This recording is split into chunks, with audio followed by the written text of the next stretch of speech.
Buongiorno e ben ritrovati con l'informazione flash di News Sicilia. Vediamo insieme i titoli più rilevanti della mattina.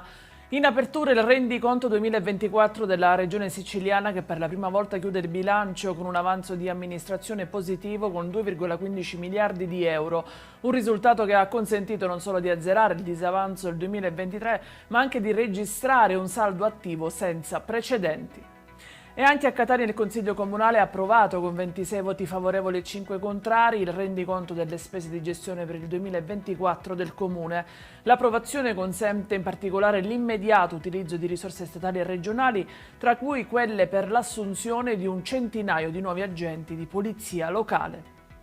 La cronaca con l'arresto di un 58enne ragusano accusato di aver violentato una 28enne fingendo di offrirle un lavoro. La proposta riguardava lo svolgimento di pulizia all'interno di alcuni appartamenti adibiti a locazioni turistiche nelle disponibilità dell'uomo.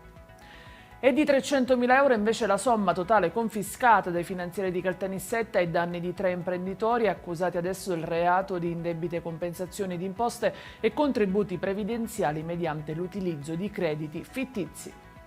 La Polizia di Stato ha arrestato un 35enne lentinese ricercato e latitante da circa un anno per diverse rapine commesse ai danni di anziani presi di mira all'interno delle loro abitazioni. L'uomo si nascondeva in un covo realizzato ad arte e collegato a un altro appartamento a disposizione di un familiare, scoperto anche un arsenale nascosto in una parete.